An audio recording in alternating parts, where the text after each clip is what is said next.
Bonsoir à toutes et à tous. Comme d'habitude, nous sommes lundi soir, il est 21h05 précise.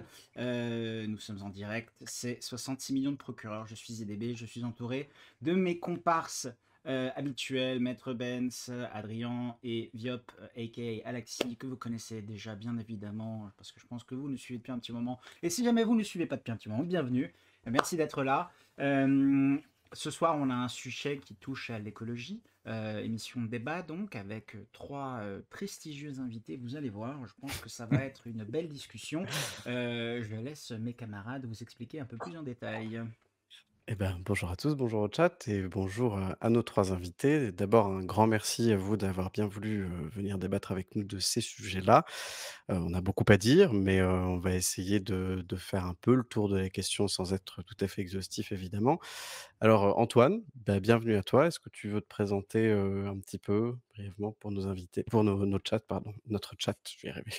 Ok, merci Adrien. Donc Antoine, et moi j'ai pas mal gravité dans les sphères climat.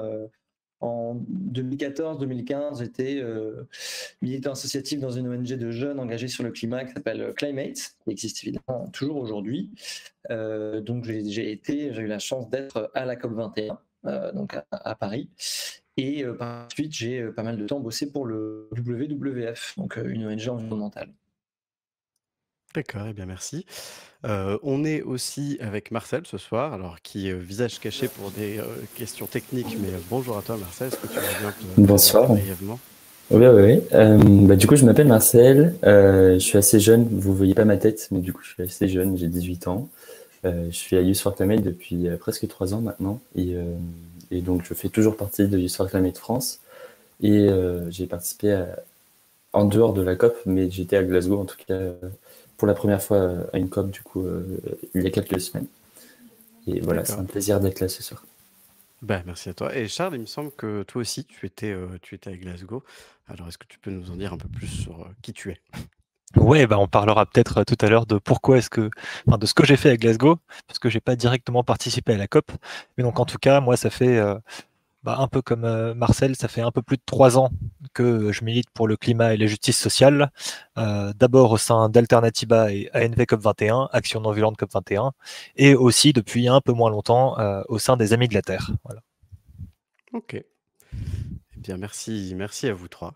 Alors, Alexis, je te laisse peut-être enchaîner un peu. Oui, bah écoute, merci tout le monde et bonsoir à tous. Émission chargée ce soir avec du monde, donc je vous propose qu'on commence tout de suite. Souvenez-vous, l'été dernier, l'été fut pour beaucoup un signal d'alarme, qu'il s'agisse des inondations dans le nord de l'Europe, des feux de forêt un peu partout dans le monde, le rapport du GIEC. Bref, on a eu de nombreuses raisons de placer la question climatique au centre de l'agenda politique. Le sujet, d'ailleurs, est redevenu central dans les dernières semaines de la campagne pour les élections fédérales en Allemagne. Je ne sais pas si vous en souvenez, on en avait parlé en septembre, ici même. Bref, tout ça pouvait laisser penser que le grand raout international, qu'est la COP, allait être un succès franc et massif, étant donné l'urgence et les conséquences directes du changement climatique. Tout le monde, ou presque, semble savoir. Il est en partie trop tard, certains dégâts sont déjà irréversibles, mais il y a urgence à s'assurer que les bonnes décisions soient prises afin de limiter les impacts à venir. On retrouve là un triptyque que nous aurons loisir à évoquer plus tard: atténuation, adaptation, perte et dégâts, on y reviendra. Alors que la société civile semble de plus en plus douter de l'utilité de ce grand rassemblement mondial, la COP26 était à la fois attendue au tournant, mais porteuse de peu d'espoir, tant les signaux diplomatiques des dernières semaines étaient faibles. Les négociations sur le climat se sont achevées samedi, il y a 2 semaines maintenant, de la semaine passée, oui, non, c'était quand? Quelle date? On y reviendra. Sur un résultat qu'on peut qualifier de familier, hein, malheureusement. La marche collective vers l'action pour lutter contre le réchauffement climatique prend de l'ampleur, mais n'est toujours pas suffisante pour éviter une crise. Nous y reviendrons encore une fois. Mais avant qu'on rentre dans le vif du sujet, on vous propose donc aujourd'hui de s'attarder un peu sur ce qu'est une COP, les attentes portées par cette COP, le rôle de la société civile, quel niveau pertinent pour mener une action cohérente contre le changement climatique, bref, tout ça, vaste sujet. Et pour commencer, j'aimerais te demander, Antoine, c'est quoi cette COP 26, conférence des parties? Ça veut dire quoi? Eh ben, 26, c'est parce que c'est la 26e du nom et la 20e COP. Donc, tu dis conférence des parties en anglais, Conference of Parties, le C, le O, le P. En fait, tout ça prend son origine dans l'année 1992, où trois conventions en fait ont été adoptées par la communauté internationale de l'époque. Une convention sur le climat, une convention sur la diversité biologique, et qui est déjà un peu le parent pauvre de la convention climat, et le parent encore plus pauvre, parce que personne n'en parle jamais, une convention sur la désertification des sols. Donc en fait, quand on parle des COP, bien souvent dans les médias, on a tendance à confondre le thème et l'outil. Donc une COP, c'est l'organe exécutif à une convention. Ça va être le moment où on dit, allez, on se réunit tous pour parler des sujets de la convention.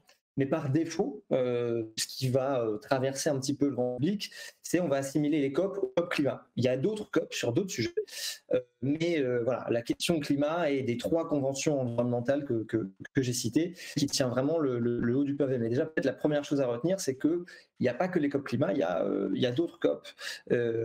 Donc la COP 26, c'est la 26e du nom, il y en a eu quelques auparavant. La première date de 95. La COP 1, c'est 95 à Berlin. Peut-être qui a commencé le plus en tout premier à faire du bruit, c'est celle qui a donné le protocole de Kyoto. Donc c'était la COP 3 à Kyoto.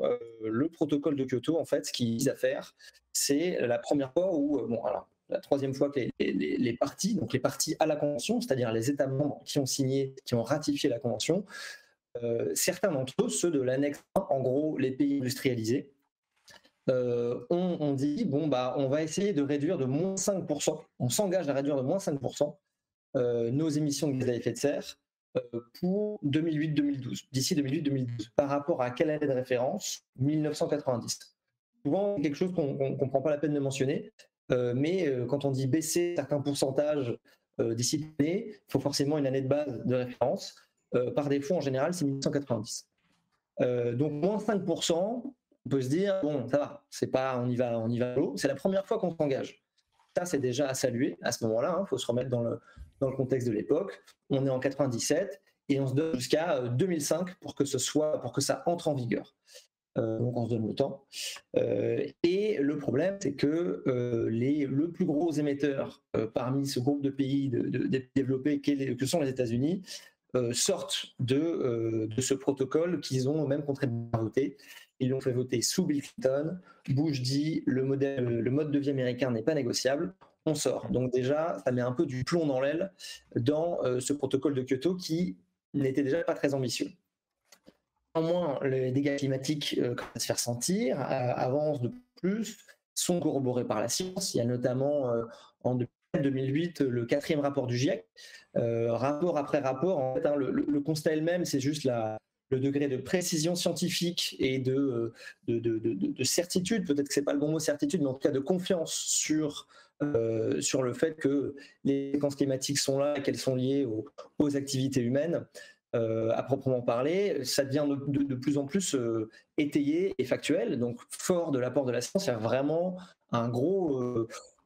une belle dynamique au moment de la COP 15 qui a lieu à Copenhague en décembre 2009, où là on inscrit dans le texte le fait de limiter le réchauffement climatique à 1,5 degré d'ici la fin du siècle. Sauf qu'en fait, c'est un bout d'un texte, mais il n'y a pas un réel engagement de la communauté internationale. Il y a vraiment déjà un premier sentiment de déception à la fin, parce que c'est vraiment purement dans les mots, mais les actions ne sont pas mises en œuvre pour rendre ça un petit peu solide en fait. Très très vite, on retombe en fait au moment de cette COP 15 sur une division entre la division classique entre les pays en voie de développement et les pays développés, et à qui revient la charge, le devoir d'assurer le financement des évolutions vers un mode de vie climatique qui soit adaptable pour tout le monde. Ah bah ça, on va pas mal en reparler. Ouais. Tu parles déjà d'un sentiment de déception. Vous êtes d'accord avec ça, Charles et Marcel? Bah, oui et non. C'est-à-dire que là, par exemple, pour la COP26 qui était là, moi, j'ai pas particulièrement de sentiment de déception parce que j'avais déjà pas particulièrement d'attente, puisqu'on commence à avoir l'habitude, finalement, que les COP, tu le disais, elles s'enchaînent et puis finalement les objectifs ne font que reculer. Et donc moi ça me fait doucement rire jaune quand on parle de la COP pour la dernière chance, alors que si par dernière chance on entend éviter les conséquences graves du dérèglement climatique, en fait la dernière chance elle était il y a quelques dizaines d'années, et là on est plutôt sur atténuer au maximum les conséquences en question. Voilà, donc non, pas de déception, mais parce que la désillusion est déjà consommée, on va dire. Et Marcel, toi, Oui. tu en penses quoi? De mon Déception, côté, pas déception? Ouais. c'est la même chose, hein. Pour moi, j'avais pas d'attente, et aujourd'hui, voir les résultats de la COP, ça me fait un peu ni chaud ni froid. Enfin, on s'y attendait, et c'est juste une preuve de plus de l'inaction des gouvernements. Enfin, je veux dire, il n'y a pas de surprise. C'est tout à fait attendu comme résultat. Merci. Alors, on a parlé donc des COP marquantes. On a dit la COP 3, la COP 15, la COP 21. Est-ce qu'il y en a une autre qui a marqué un peu pour une raison d'ailleurs positive ou négative? Parce que c'est vrai qu'avant, pour les personnes qui suivent ça de loin, pardon, c'est vrai qu'avant la COP 21, c'était un peu obscur quand même tout ça, non? Pas d'autres COP marquantes à signaler? C'est celle-là en fait, c'est-à-dire qu'après la COP 15, il y a eu une espèce de foire internationale, une déception partagée. Il faut se remettre, hein, faut donner le contexte, en 2009 à ce moment-là, et il y a vraiment l'idée de se dire, la prochaine fois, sur le prochain cycle de négociation, il faut vraiment qu'on fasse quelque chose. Et il y a eu beaucoup d'espoir au moment de la COP 21, donc en 2014-2015, et je pense que sur la phase 2015 jusqu'à aujourd'hui, en tout cas, là, c'est vraiment mon vécu parce que pour le coup, j'étais plus. C'est moins de l'histoire et c'est déjà plus du vécu. Là, c'est là où je rejoins les deux autres, c'est qu'il y a vraiment une lassitude sur les mêmes dynamiques, les mêmes pseudo-espoirs qui sont créés, mais les mêmes conséquences. Et donc, au final, c'est un petit peu un cercle qui tourne en rond avec les mêmes problèmes, les mêmes positions des uns et des autres, les mêmes espoirs déçus. Alors moi, je suis pas du tout dans le milieu et je pense que je suis pas le seul à me poser la question, mais c'est comment une COP? Concrètement, il se passe quoi? Enfin, ça se passe comment? Je veux dire, ça ressemble à quoi? On voit des images, hein, mais On va peut-être est-ce que vous demander pouvez nous en dire, à Marcel ou Charles qui ou étaient tous les Charles deux qui était là-bas, donc à vous pouvez Glasgow, oui. C'est 30 000 personnes nous accréditées, c'est éclairer ça? un petit peu?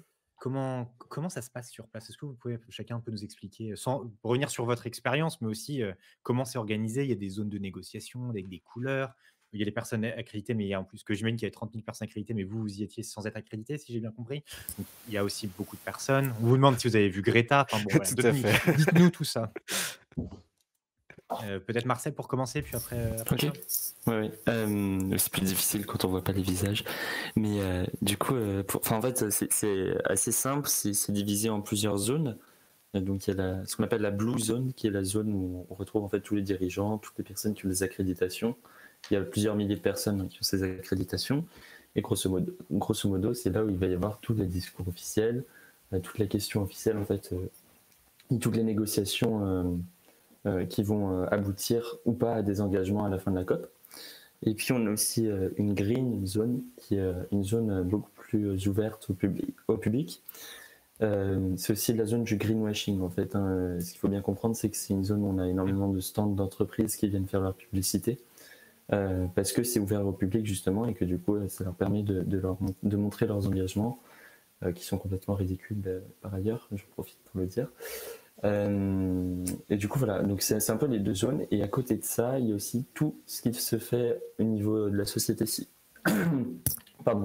civile, qui n'a donc rien à voir en fait avec l'organisation officielle de la COP, mais qui est tout aussi important, parce qu'en fait c'est des gens qui n'ont pas d'accréditation et qui sont là pour discuter en dehors des cadres officiels, et c'est aussi très très intéressant. Charles, ton expérience, est-ce que tu veux partager avec nous? Ouais, Comment tu as vécu ta COP? Déjà, avant de dire ça, effectivement, vu qu'on a évoqué les lobbyistes, j'ai un chiffre là-dessus, c'est que à la COP, il y avait 503 représentants de l'industrie fossile qui étaient présents comme ça pour parler à tout le monde, et ça fait plus que le total des 8 délégations des pays les plus touchés par le dérèglement climatique sur les 20 dernières années. Voilà, plus de représentants des énergies fossiles que des gens qui concrètement vivent les conséquences des énergies fossiles. Juste Euh, là-dessus, peut-être avant de continuer, ouais, ça quand tu dis donc ces 503 personnes, donc ces personnes qui ont été officiellement accréditées, qui ouais. viennent, mais par qui? Qui viennent de quel type d'entreprise et qu'est-ce qu'ils font en fait à la COP, ces gens-là? Oh, Ils mais vont peser sur les négociations? Enfin, c'est ouais, c'est ça. Et elle va, enfin, à la fois peser sur la négociation et puis, comme disait Marcel, se présenter auprès du grand public, expliquer. Bah, donc c'est des gens de Total Energy, par exemple, bon, oui, non, mais déjà principalement Total Energy, de Shell aussi, dont on a récemment pu expliquer comment est-ce qu'ils étaient largement au courant depuis des dizaines d'années des conséquences du dérèglement climatique, mais qu'ils ont tout mis sous le tapis, etc.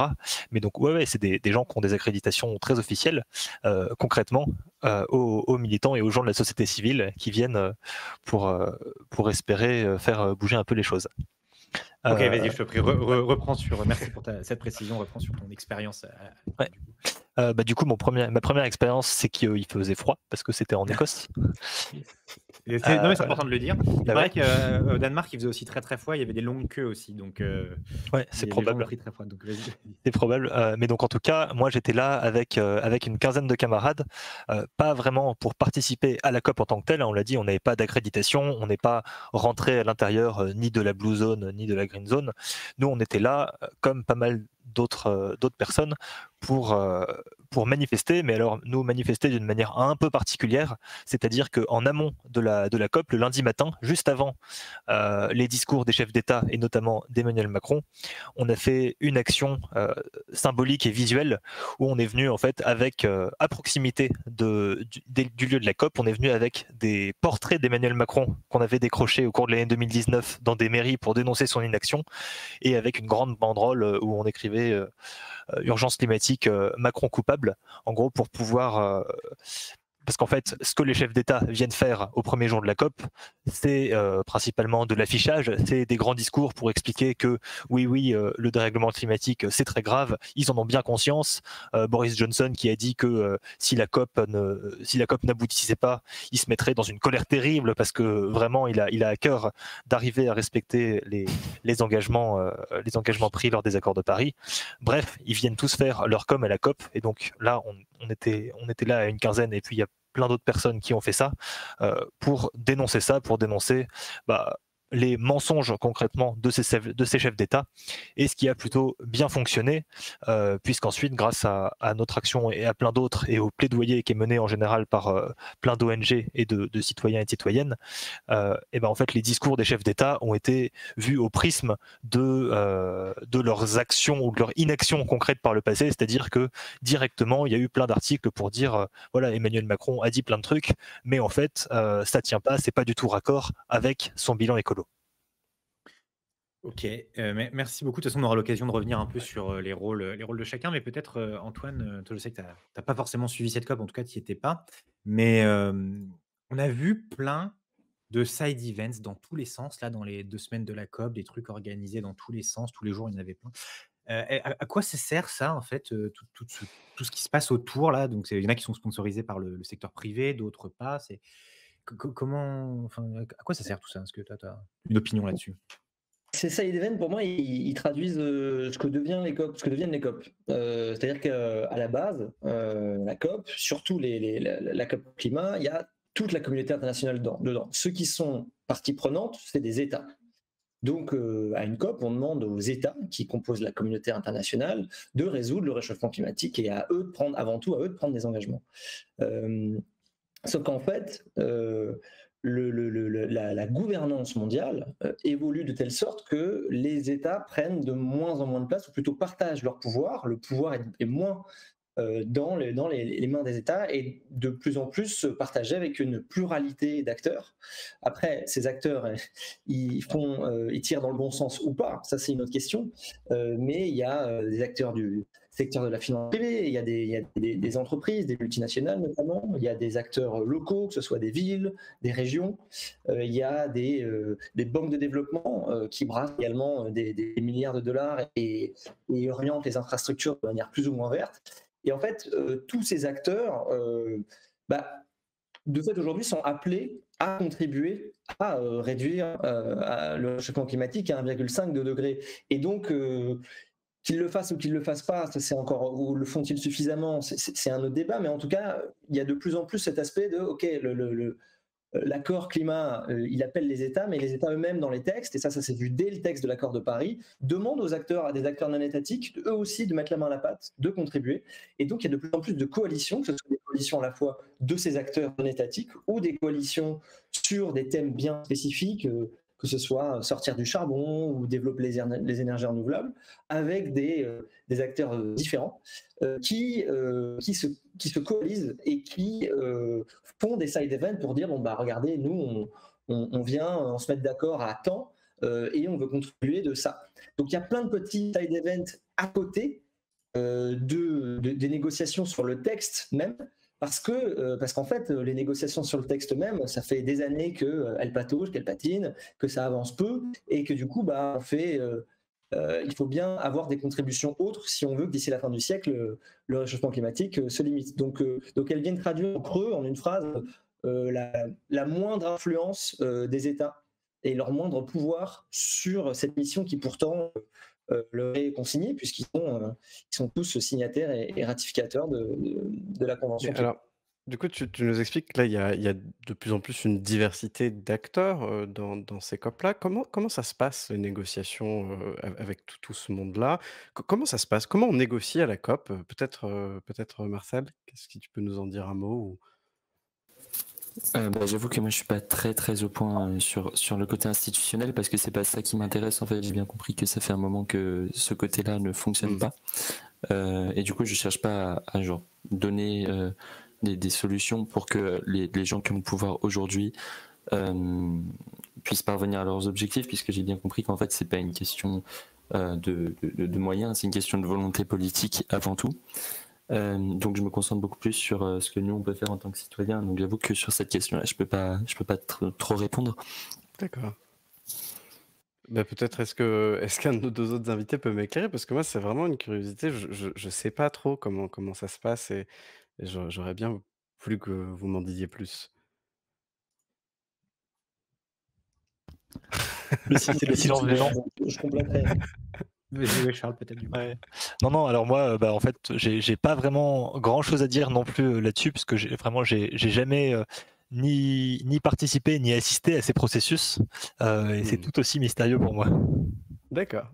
Antoine, est-ce que tu peux nous aider?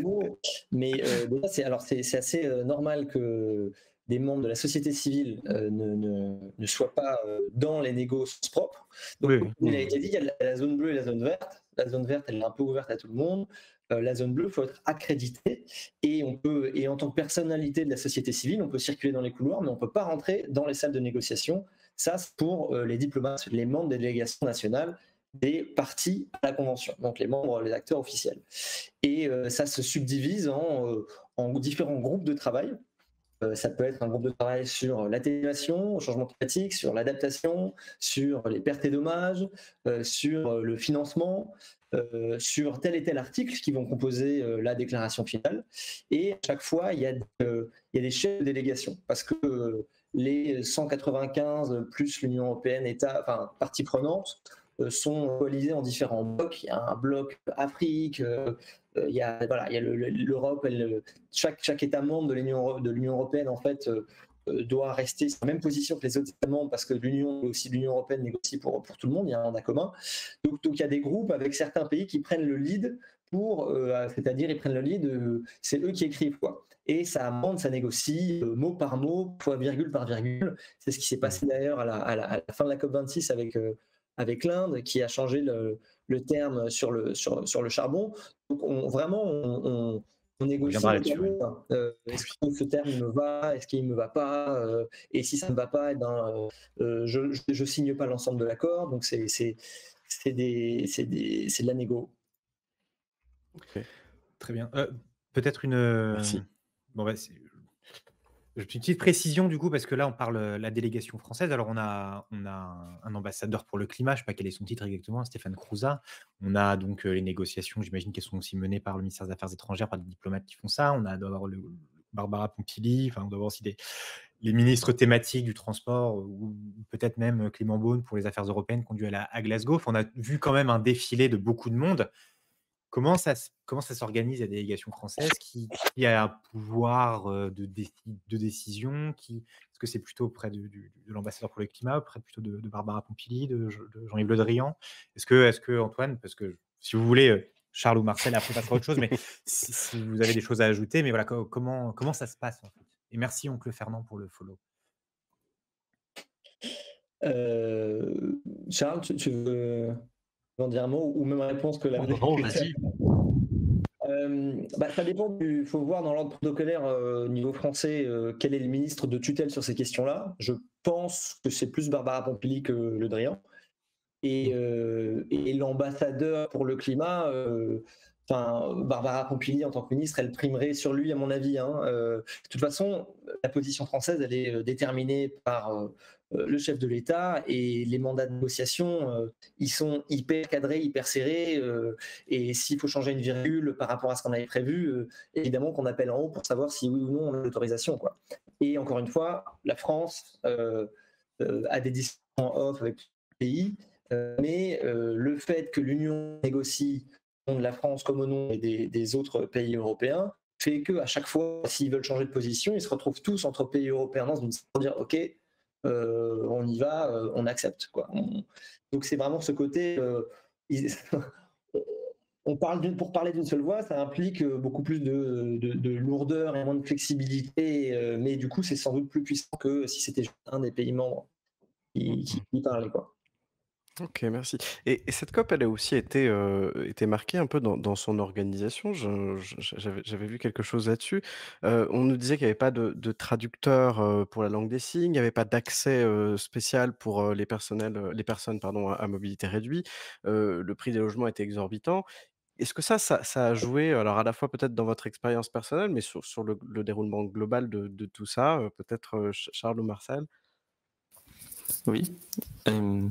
Vous m'entendez? Oui, je pense que c'est bon. Oui, tout à fait. Oui. OK. Oui, du coup, il y a eu pas mal de réflexions à ce niveau-là. On a eu une ministre qui a été empêchée de venir à la COP, et simplement parce qu'elle était en fauteuil roulant et que c'était pas accessible. Cette question de l'accessibilité-là, elle se pose à plein de niveaux différents. Enfin, il y a cette COP-là, et ce qui est encore plus inquiétant, c'est de voir les prochaines COP. La COP qui vient se déroule à Sharm el-Sheikh, en Égypte. Ouais. Celle d'après à Dubaï. On se pose vraiment des questions en fait sur ce que cherchent les organisateurs de la COP en faisant les COP dans des endroits aussi enclavés et aussi loin en fait de la société civile. On cherche, c'est une question rhétorique puisque c'est évident, ils se cachent. Donc il y a clairement un problème d'accessibilité à ces COP-là, et même de la manière, vous voyez, là sur trois invités, on est deux à même pas savoir comment se déroulent les négociations. Je veux dire, il y a une telle opacité de l'organisation que même des personnes qui s'y intéressent ne savent pas. Donc c'est assez inquiétant quand même. Et concernant, pour moi, l'accessibilité a été assez OK parce que je parle anglais, parce que les réseaux militants ont fait que pour trouver des logements, c'était assez facile. Maintenant, je pense, j'ai rencontré beaucoup de gens sur place, dont des gens qui venaient de l'autre bout du monde et qui se sont retrouvés complètement largués en fait à Glasgow, avec aucun point d'attache, pas d'endroit où aller dormir. Enfin, c'était un peu la cata pour pas mal de monde, parce qu'on se retrouve à vouloir représenter des associations, le secteur de la société civile, sans avoir le soutien nécessaire pour le faire.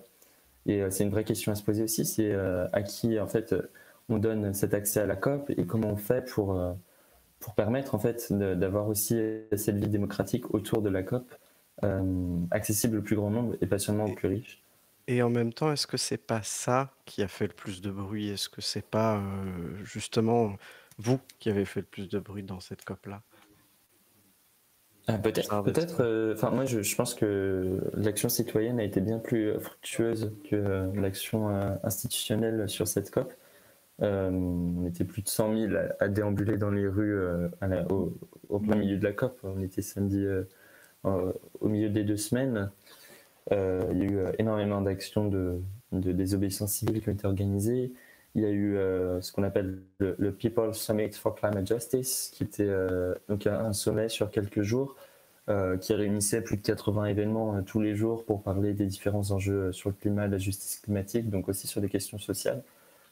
Et tout ça en réunissant des gens du monde entier. Donc pour moi, il y a un véritable gain au niveau citoyen, parce qu'on gagne beaucoup à discuter et à apprendre de nos expériences communes, et pas communes justement, et à mettre en commun des points de vue très différents. Là où justement la COP institutionnelle aura plus été une belle pièce de théâtre fantaisiste qu'une manière de changer les choses, quoi. Ouais, il y a un autre truc sur la mobilisation citoyenne qui est directement lié aussi à ce qu'on a dit sur l'organisation et l'inclusivité, c'est le fait qu'elle a permis de donner la place à des discours de pays du Sud, notamment, parce que donc il y a un gros truc qu'il faut savoir sur cette COP26. Je sais pas si vous avez en tête, mais il y a quand même un petit truc qui impacte un peu toutes les activités au niveau mondial depuis combien de temps? Depuis plus d'1 an et demi, qui s'appelle une pandémie. Et en fait, les pays du Sud, les pays les plus pauvres, qui encore une fois sont les plus impactés par le dérèglement climatique, en fait, ils sont aussi extrêmement impactés par la pandémie, parce qu'ils n'ont pas le même système de santé, parce qu'ils n'ont pas accès aux brevets pour les vaccins, etc. On ne va pas faire de débat sur les vaccins là, mais en tout cas, ça a posé énormément de problèmes pour pouvoir ne serait-ce que envoyer des délégations à la COP, à tel point qu'en fait, le Climate Action Network, donc le réseau Action Climat au niveau mondial, qui fédère à peu près toutes les ONG qui parlent de climat dans le monde entier, a demandé, en fait, avait signé un appel à ce que cette COP soit retardée, à ce que quelque chose soit fait pour pas que les pays du Sud soient absents comme ça. Et donc, il y en a plein qui manquaient à l'appel. En plus, on l'a dit, il y a ces histoires d'accessibilité, pas de langue des signes, etc. Et ça, ce que ça montre, c'est aussi un certain mépris, comme il peut arriver souvent, de la part des pays organisateurs, des pays occidentaux notamment, des pays riches, et c'est quelque chose qui malheureusement se retrouve dans pas mal de secteurs et dans pas mal d'événements. C'est globalement les riches méprisent un petit peu les pauvres, que ce soit à l'intérieur des pays et entre les pays. Bref. Merci beaucoup pour c'était une introduction longue, mais qui était nécessaire pour un peu savoir de quoi on parle. Maintenant, je vous propose qu'on passe un peu aux enjeux de cette COP, parce que 1 an après, 2 ans après déjà, dès que le temps passe vite, la COP 25 de Madrid, qui était quand même, j'ai l'impression, passée sous un certain silence médiatique. On n'en a pas Ouais, sous le énormément radar. parlé. On en est où là? Qu'est-ce que au niveau de l'environnement, c'est quoi les enjeux par rapport, que ce soit déjà les enjeux clairs en termes d'environnement, c'est assez simple, mais aussi on est 5 éditions après la COP 21, donc on nous dit c'est le moment, c'est le make it or break it de l'accord de Paris. Peut-être Antoine, un mot sur, comme toi tu n'étais pas à la COP, vraiment sur les enjeux de cette COP là, comme toi tu connaissais la COP 21 par Pour moi, rapport c'est à... toujours les mêmes enjeux, en fait. Depuis la COP 21, c'est toujours les mêmes enjeux depuis 2015? Ouais, c'est juste que ça n'avance pas sur toujours les mêmes enjeux. Je pense que l'enjeu numéro 1 et qui a permis la confiance, qui a amené l'espoir de l'accord de Paris, c'est la question du financement. Et, ok, tout le monde prend des engagements, mais les pays développés, vous contribuez de manière significative à financer un développement plus propre chez les pays en voie de développement. C'est les fameux 100 milliards dont on a entendu parler depuis même avant l'accord de Paris, qui sont mentionnés dans les déclarations de COP depuis avant l'accord de Paris. C'est Copenhague, non? C'est Copenhague, ouais, ça a été un peu spécifié juste après Copenhague à la COP 16. Ça a été réarmé à la COP de Paris avec un peu de transparence sur comment est-ce qu'on donne, un peu de suivi en termes méthodologiques, l'idée de se dire on donne autant pour l'atténuation que pour l'adaptation, sauf que derrière ça traîne toujours parce que... Attends, atténuation, adaptation, j'en ai parlé un peu en intro, mais est-ce que tu peux nous expliquer de quoi il s'agit? Atténuer le réchauffement climatique, c'est contribuer à le réduire. Donc, toutes les mesures qu'on va pouvoir prendre pour réduire, pour dépolluer, limiter, baisser nos empreintes carbone collectives. Et l'adaptation, c'est un petit peu l'étape d'après, c'est-à-dire, en fait, on n'a pas vraiment réussi la première partie. Donc, comment est-ce que face à un choc climatique qui va quand même être là, on essaie de s'adapter pour avoir des sociétés qui soient plus résilientes et donc face au même choc, essayer d'en souffrir moins. Et la troisième étape après, c'est les pertes et dommages. C'est quand on n'a pas réussi l'étape 1 ni l'étape 2, donc on n'a pas réussi l'atténuation ni l'adaptation. Pertes et dommages, c'est bon, il y a des pertes. Comment est-ce qu'on essaie de rééquilibrer ça pour ceux qui ont perdu, notamment le groupe AOSIS, ou en gros, c'est-à-dire les pays qui vivent à moins d'un mètre du niveau de la mer et qui vont être, pour qui un réchauffement à 2 degrés, rien que 2 degrés, ça signifiera la disparition de leur territoire. Donc, Il y a un ministre d'ailleurs. comment est-ce qu'on s'occupe de la réparation politique et financière pour ces pays-là? Ok, merci pour cette. Merci beaucoup. Vas-y, Adrien, je t'en prie. Non, je rebondissais parce que il me semble avoir vu un ministre qui a fait justement une conférence de presse, littéralement les pieds dans l'eau pour sensibiliser un peu. C'est vrai que l'image est forte. Alors, je sais plus c'était qui exactement, si vous savez, vous C'est pouvez me Tuvalu, rafraîchir je la mémoire. C'était, pardon? Tuvalu. Oui, ok, ça doit être ça. On a commencé à entrer dans. Au moment de la COP21, il y avait le ministre des Maldives, le président des Maldives, qui avait fait un conseil des ministres sous l'eau. Ils étaient tous pas en masque et turin, mais du coup en bouteille et tout, en plongée. Excellent. Et ils avaient mis une table par terre sous l'eau. Donc voilà, c'est Comme de quoi, ça les montre belles images sont là. Mais voilà. On a parlé un peu de degrés. Tu nous as dit parler de degrés. L'accord de Paris, peut-être Charles ou Marcel, comme vous voulez, mais on en est où là? On est sur quelle trajectoire? Quel est l'objectif? Où est-ce qu'il faudrait qu'on soit? Voilà, quels sont les différents scénarios? Est-ce que Charles, peut-être tu peux nous présenter cet écosystème un petit peu, parce que c'est vrai que c'est quelque chose d'un peu compliqué, parce que comme disait Adrien au début, on ne connaît pas forcément ce sujet-là. Et il y a des trajectoires de plus 2,7, 2,4, alors qu'il faudrait être à moins d'1,5. Voilà. Est-ce que tu peux nous expliquer un petit peu tout ça? Mais parfait, tu lis dans mes pensées. Parce que moi, j'adore les chiffres, et là, parce que je suis ingénieur, et là, j'en avais. Eh ben, parfait. Non. Superbe. Non, donc déjà, Antoine nous l'avait rappelé tout à l'heure, hein, à chaque fois qu'on parle de plus de degrés, plus un machin, c'est par rapport au niveau de 1990. Bref. Non, d'ailleurs, attends, pas du tout. Non, ça, c'est quand on parle des émissions. Ouais. C'est par Vas-y, rapport précise. industriel. Donc, c'est par rapport c'est ça. à 1950. C'est ça. Donc, voilà. C'est ça.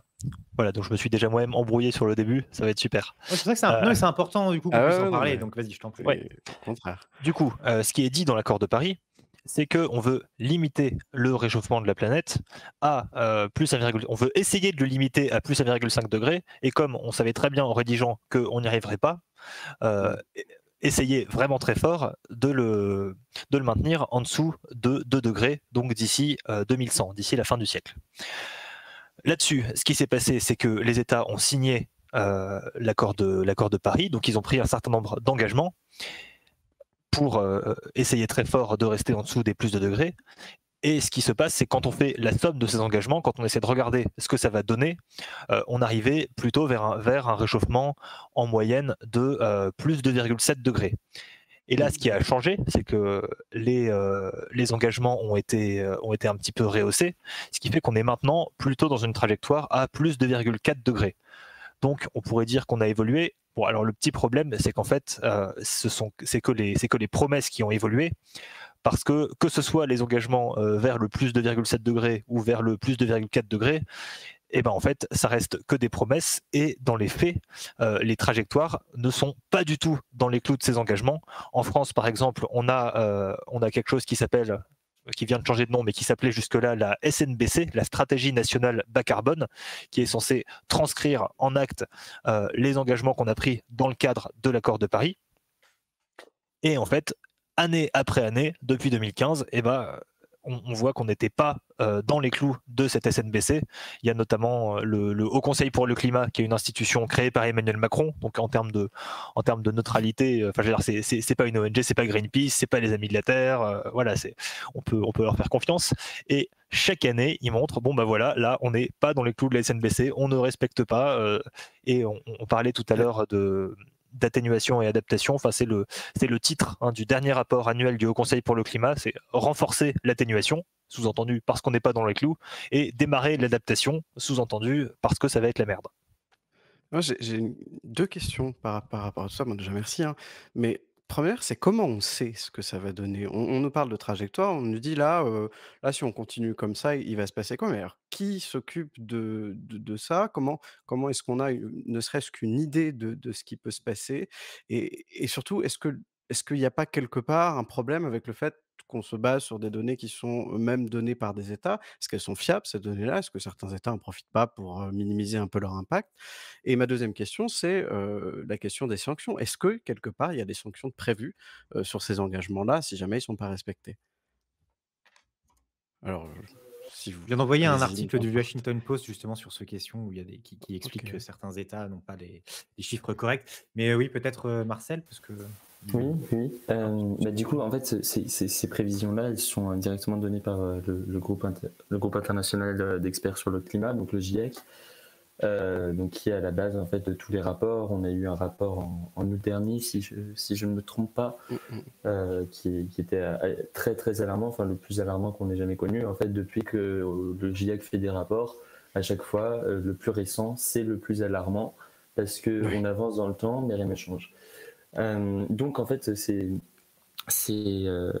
non-actions-là des gouvernements se ressentent ensuite dans les prévisions du GIEC, puisque le GIEC calcule en fonction de ce qui a été émis et de ce qui nous reste à émettre, ce qu'on appelle le budget carbone en fait. C'est-à-dire qu'on a une quantité de carbone, de dioxyde de carbone pardon, prédéfinie qu'on peut émettre si on veut rester en dessous de 1,5 degré de réchauffement.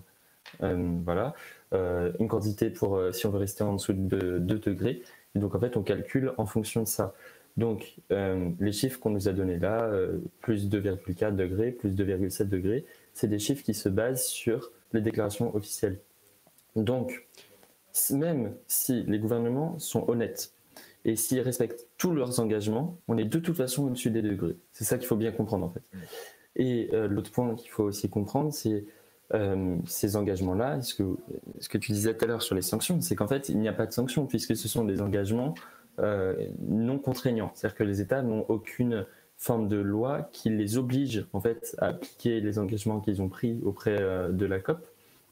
Donc en Mais comment fait, c'est possible ça? Enfin, bah, il faudra leur demander. Hein. Beaucoup de citoyens aujourd'hui se posent la question et je pense que c'est une question pertinente aujourd'hui.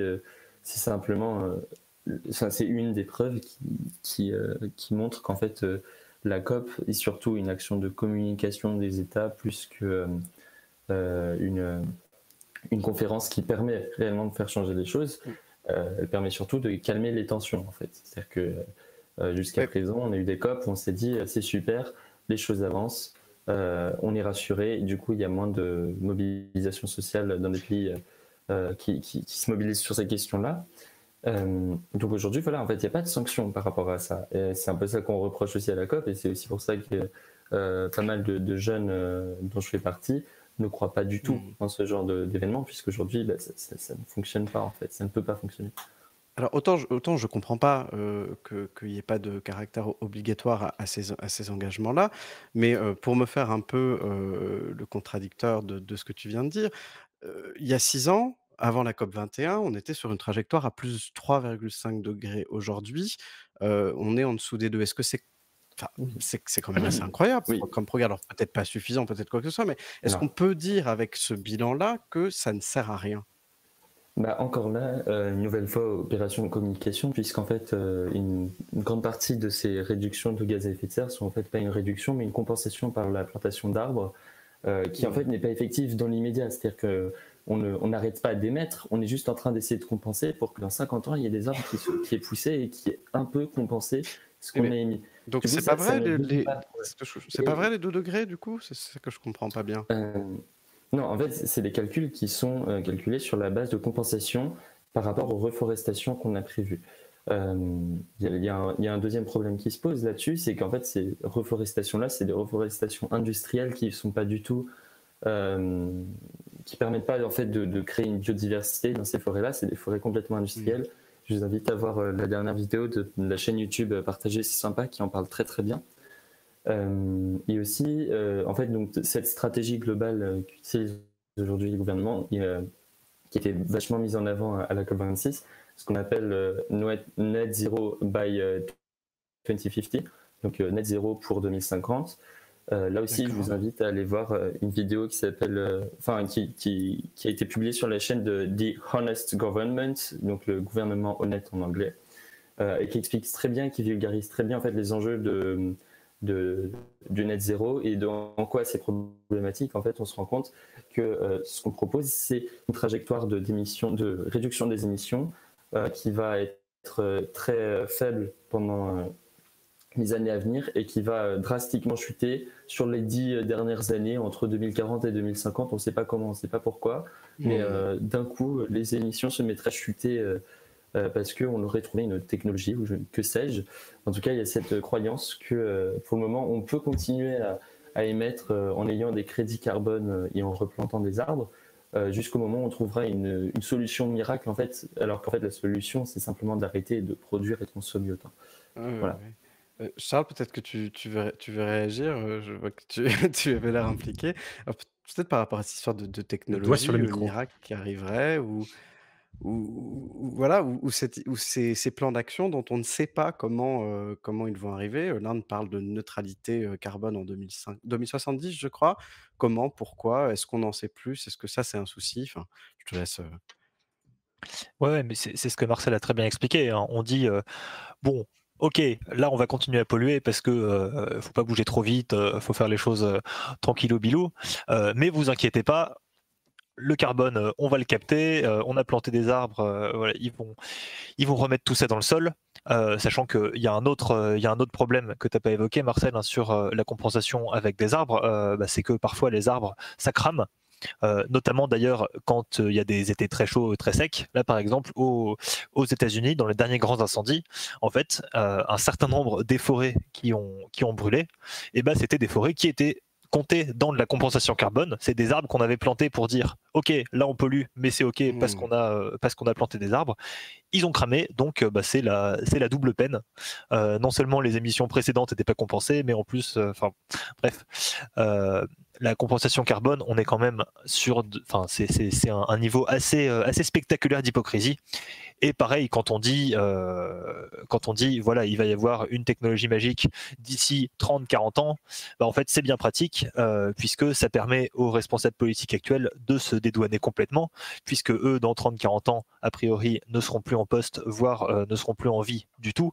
Donc, en fait, ils s'en tapent tant que ça leur permet de se faire réélire là tout de suite et de ne pas proposer les changements assez profonds de société dont il y a besoin. Parce que ces changements de société, ils vont pas forcément être très populaires. On le voit bien en France à chaque fois avec la rhétorique sur les Khmers verts, les anti-tout, etc. Bon, ça c'est un autre débat, mais bon voilà. On a dans le chat un partisan de la décroissance démographique qui dit la vraie solution, on l'a vu pendant le Covid, retire les hommes et leurs émissions du monde et tout va bien. Oui, c'est une solution un petit peu extrême. J'ai pas envie de me faire retirer, moi. C'est factuellement pas faux, hein, mais après, il faut voir d'un point de vue humain ce que ça représente. Hein. Si cette personne est prête à disparaître demain avec tous les. Enfin, je veux dire, c'est pas une solution en fait. C'est bien beau de dire ça. Mais il y a il y a des stratégies de décroissance long terme démographique qui sont peut-être applicables. Enfin, je veux dire, quand on parle de ce genre de projet, il y a quand même. L'idée et leur argument, entre autres, c'est de dire que avec la croissance démographique, n'importe quelle progression qu'on pourrait faire, nous, sur notre consommation ou ce genre de choses, va rapidement être décompensée, on va dire, par une croissance démographique à venir. Donc, je veux dire, Oui. Pardon, vas-y. Non, je finis. Non, mais Cachemire nous dit déjà télétravailler ça aide déjà, probablement oui, et il nous posait une question également qui me paraissait intéressante, c'est est-ce qu'on a des exemples? Alors il dit dans la science-fiction, il y a entre parenthèses quelque part, de telles technologies qui pourraient inspirer pour faire cette fracture là dans l'avancement, sur ce combat-là. Est-ce qu'on a une idée de ce qui peut arriver, de ce qu'on peut attendre pour nous aider dans ce combat qui paraît perdu d'avance? Ouais, on en a en soi des exemples dans la science-fiction, mais à chaque fois, ça va tourner autour d'une source d'énergie magique qui permet de faire tout ce qu'on veut, déplacer des trucs, Oui, produire la des trucs fusion, sans polluer. Mais on a dit qu'on parlait pas trop d'énergie là pendant ce stream, donc Oui, c'est vrai, un petit peu. non, mais par Pardon. contre, juste pour revenir C'est un rapidement sur la question de la démographie, parce que là, il y a beaucoup de gens qui répètent très très souvent que c'est un sujet tabou, alors que ça l'est pas du tout. Le fait de dire que le problème c'est la démographie, c'est un des arguments préférés du Figaro par exemple, de dire ah là là, on est trop nombreux, donc en fait ça sert à rien de faire des efforts. Le problème c'est l'Afrique. Je schématise, hein, mais c'est à peu près ce qui est dit. Alors qu'en réalité, la démographie, elle suit plus aujourd'hui une croissance exponentielle. La plupart des pays ont déjà fait leur transition démographique. Il y en a un paquet d'autres qui sont en train de la faire. De toute façon, plus un pays, enfin mieux un pays vit, plus il avance dans sa transition démographique et donc moins sa population arrête de croître. Alors je ne sais plus où dans les estimations on en est, sur les projections de population à horizon 2050, mais on n'est pas sur des trucs incroyables. On n'est pas sur une planète à 40 milliards de personnes. Et le truc, c'est que la démographie, c'est un problème si tout le monde vit avec le train de vie d'un États-Unien, avec le train de vie d'un Allemand, avec le train de vie même d'un Français. Et ça, c'est un argument avant tout des gens qui n'ont pas envie de... Alors attends, je vois des gens qui demandent source dans le chat, justement. Je dis attention, je suis pas du tout un expert de démographie, je sais pas où on en est sur les projections. C'était source parce que Castex c'est positif au Covid. Ah merde, pardon, d'accord. Ok, donc rien à voir, pardon. Juste concernant l'histoire de la décroissance démographique, on pourrait imaginer de réduire de combien de pourcents la consommation d'un individu dans le meilleur des mondes. Je parle pas d'aller vivre non plus sans être déprogressionniste, on va dire, quoi. Ouais, non, mais donc là, on n'est plus sur la question de la décroissance démographique, justement, on est sur la question de la décroissance économique, de la baisse de la production. Et donc, là, je vais deux choses. Premier truc, quand on parle de décroissance, c'est pas l'inverse de la croissance. Ça veut pas dire il faut réduire, il faut tout supprimer, il faut arrêter le progrès et couper Internet. C'est simplement dire décroissance comme arrêter avec l'idée de la croissance. Donc on arrête d'avoir la croissance comme objectif. Et voilà. Et donc je réponds à ta question. Ouais, sûr. Je crois que le chiffre qui est avancé en général, c'est de dire que ce qui est soutenable, c'est des émissions en tonnes équivalent CO2 de 2 tonnes par personne. C'est ça, je crois, le chiffre à grosse maille qui revient en général. Il faudrait réduire de combien par personne? À savoir qu'un Français moyen, c'est à peu près 10 tonnes par an. Voilà. Très bien. Donc voilà. Il faudrait réduire donc 80% la consommation individuelle. Oui. Et de manière réaliste, combien on pourrait atteindre? Ça c'est assez difficile à dire. Je peux donner un exemple juste personnel. En ayant fait mes calculs de consommation en vivant bien, vraiment je vis bien et je suis privilégié et je me plains pas du tout, je suis à 4 tonnes et je vis vraiment bien. Donc c'est possible, c'est clairement possible. Tout ça n'est qu'une question, je pense, de volonté et de vision en fait de la société globale en fait. C'est-à-dire que c'est aussi une question c'est pas une mode de vie individuelle en fait, c'est un mode de vie collectif. C'est la manière dont on organise aussi tout. Est-ce qu'on a besoin de se déplacer très loin pour aller faire telle course? Est-ce qu'on a besoin de faire tels achats? En fait, c'est aller remettre la priorité sur certaines choses et enlever la priorité sur d'autres qui permet en fait de changer ces choses-là. Ça se met pas forcément sur un mode de vie individuel. Mais dans ce cas-là, on nous demande dans le chat comment on calcule tout ça. C'est une bonne question. Et Charles tu nous a répondu avec un petit lien. Donc, n'hésitez pas à voir dans le chat. Ouais, tout à fait. Merci à toi.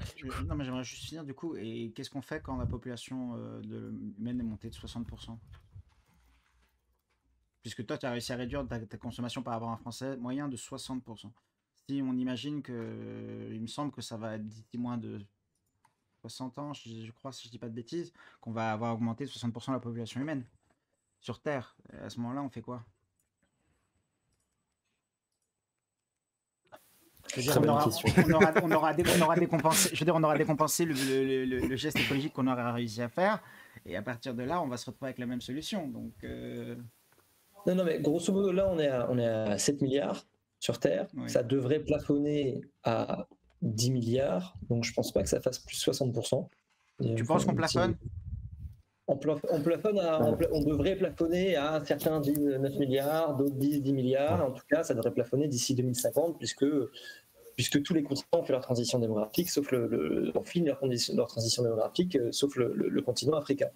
Mais en fait, on en revient à ce qui était dit, c'est-à-dire que aujourd'hui, je crois que l'empreinte carbone d'un Éthiopien moyen, c'est 0,8 tonnes équivalent CO2.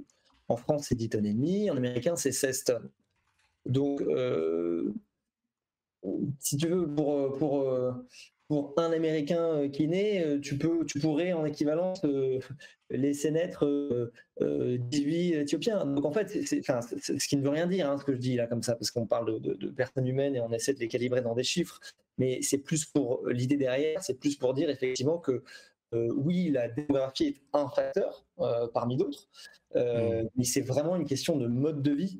Et si les pays au train de vie le plus extracteur d'énergie fossile, les plus émetteurs de gaz à effet de serre, réduisent leur empreinte carbone, et ben dans ce cas-là, on peut complètement s'en sortir. Et ça me permet de rappeler quelque chose qui est souvent pas souligné, que pourtant très important dans cette question de calcul, c'est que quand, par exemple, on dit que la France doit réduire de X%, de par exemple 80% ses émissions de gaz à effet de serre d'ici 2050, ce qui est dit, c'est qu'on parle des émissions qui sont émises sur le sol français. Sauf que les émissions émises sur le sol français ne donnent qu'une vision incomplète de l'empreinte carbone d'un Français. Si demain je m'achète un nouvel iPhone, eh ben, il aura été fait un peu partout sauf en France. Pourtant, c'est moi, par mon achat ici en France, qui en suis responsable. Donc, ce ne sera pas comptabilisé dans les gaz à effet de serre émis par la France, ça sera chez les autres. Donc, aussi, on en revient en fait à la question de l'équité des efforts. Pas seulement parce que la plupart des pays en voie de développement ont aussi le droit, en tout cas ils réclament un droit à se développer comme nous on s'est développé. Après on peut dire il y a que certes c'est cette responsabilité historique, mais est-ce qu'on était bien au courant des effets des impacts de notre mode de vie, ça se discute. En revanche, ce qui est certain, c'est qu'à partir du moment où on externalise et on fait subir le coût écologique de nos modes de vie à l'extérieur de nos frontières, il faut aller jusqu'au bout de la démarche et se réapproprier l'empreinte carbone qui va avec. Et donc, nous récupérer une part de la responsabilité que ça implique. Que demain, dans le chat, pardon, vas-y. Demain, je n'achète pas cet iPhone, eh bien, j'ai moins d'empreinte carbone à compenser, mais du coup, j'ai moins d'efforts à faire. Dans le chat, on nous dit... c'est le mode de vie, que ce soit pas seulement individuel, hein, mais également politique, mais voilà, on a des modes de vie qui sont carbonés et la manière dont c'est distribué dans les comptes politiques n'est pas représentée à sa juste mesure. Dans le chat, on nous dit la Chine émet le double des États-Unis et pourtant les Chinois vivent pas de manière 2 fois plus folle. Bah, c'est exactement ce que tu viens de dire. Parce que la Chine est l'usine du monde. Bah, bien sûr, donc c'est mignon de dire: «Ah, chez nous, on ne produit pas». Mais je voudrais qu'on revienne un peu plus sur cette disparité entre pays en voie de développement et pays développés. Est-ce qu'on est bien placé aujourd'hui pour donner des leçons, comme on a pu le faire avec l'Inde à la fin de la COP sur cette histoire du charbon? Est-ce qu'il n'y a pas un souci par rapport à ça? Est-ce qu'il n'y a pas notamment un souci de financement pour des aides qui pourraient aider ces pays-là à s'en sortir mieux Juste en peut-être termes d'engagement? pour revenir, peut-être Charles ou Marcel, comme vous voulez, revenir. Peut-être justement avant cette question-là, mais qui est très intéressante, mais on peut revenir sur ce qui s'est passé sur l'histoire du charbon avec l'Inde et la Chine. Oui, ce serait pas mal. Parce que ça a été quand même un peu d'un coup de théâtre. On a eu les pleurs du président de la COP à la fin sur ce sujet qui s'est excusé. Donc peut-être Marcel ou Charles, comme vous voulez, revenir sur ce qui s'est passé là, puis répondre à la question d'Adrien. Sur les faits, je passe mon tour. Peut-être Charles sur ce point-là, alors, ce qui s'est passé à la fin. Ouais. Parce que le sujet juste avant était aussi très intéressant, donc j'avais plein de choses. Vas-y, on t'a dit, n'hésite pas. Non, parce que ça y est, c'est bon, j'ai switché, on est sur le charbon l'Inde de la Chine. Ouais, Tu non, peux mais revenir sur la vraiment. question précédente avec C'est- plaisir. Hein. Pas si, c'est si vous êtes quand pas même pour débattre. assez fondamental d'avoir en tête cette histoire d'empreinte carbone et le fait que, alors, enfin, déjà, de toute façon, quelle que soit la responsabilité des uns et des autres, le réchauffement, il va être pour tout le monde. Et après, voilà, c'est un sacré bordel de savoir où est émis chaque tonne de carbone, qui est responsable, etc. C'est pour ça aussi qu'on a plein de chiffres différents. On va avoir un gouvernement, par exemple, qui va régulièrement communiquer sur l'empreinte, sur les émissions du territoire national en disant voilà, on est à 4 tonnes, 5 tonnes, 6 tonnes, à côté des ONG qui vont plutôt insister sur l'empreinte carbone parce que c'est quand même plus pertinent de rapatrier les émissions qu'on a délocalisées en Chine. Bref, ça rend les choses un petit peu compliquées à suivre pour le grand public. Mais donc, pour parler d'un truc un peu important, donc qui est ce qu'on a réussi, enfin ce qui a été décidé dans le texte final de la COP 21 sur la fin des subventions aux énergies fossiles. Ah oui, voilà, c'est ça, c'est pour ça que j'avais ça en tête. T'as évoqué le financement, donc il y a le financement, les aides aux États, mais il y a aussi les trucs mauvais qu'on finance, entre guillemets. C'est qu'aujourd'hui, il y a énormément de financement qui est donné à l'industrie fossile, alors que il faut arrêter tout bêtement d'extraire du pétrole, arrêter de cramer du charbon, et donc c'est pas possible aujourd'hui de continuer à sortir des milliards et des milliards pour financer des projets, pour financer Total qui construit des pipelines de gaz en Arctique, en Ouganda, etc., etc. Mais donc, le texte sur le charbon à la COP, au début, il y avait une assez jolie phrase, j'essaie de la retrouver, qui disait en gros qu'il fallait accélérer les efforts pour sortir du charbon et sortir des financements au charbon et aux énergies fossiles. Et en fait, l'Inde et la Chine ont réussi, enfin l'Inde et la Chine et toutes les personnes qui ont intérêt à continuer de financer ces énergies ont réussi à rajouter quelques petits mots. D'abord, il y a le mot unabated qui s'est ajouté dans la production de charbon, c'est-à-dire qu'on est passé de on sort du charbon à on sort du charbon qui n'est pas compensé par des technologies de captage de carbone, des trucs qui, encore une fois, sont pas matures aujourd'hui. Mais bon, voilà, on fait une belle promesse qui permet de continuer la majorité des projets au charbon. Concrètement, pour les projets français, hein, ça veut dire qu'il n'y a aucun changement avant et après la signature de ce texte. On est passé aussi donc de sortir phase out à phase down, qui veut dire réduire progressivement. Donc entre sortir complètement, arrêter complètement de financer le charbon, les énergies fossiles et tranquillement réduire les flux financiers qui vont dedans, c'est pas tout à fait la même chose non plus, sachant qu'on parle quand même d'un truc qui impacte directement nos conditions de vie sur Terre. Pour les énergies fossiles, on a rajouté le mot inefficient, inefficace, donc c'est-à-dire qu'on on arrête de financer les énergies fossiles inefficaces. Globalement, ça ne veut pas dire grand-chose et c'est laissé à la libre appréciation des gens. Et en plus, il a été fait en sorte qu'il n'y ait pas de date à cet engagement. Donc on va sortir plus ou moins des financements, pas trop vite, et on vous dit pas quand. Donc en termes pratiques, c'est relativement insignifiant.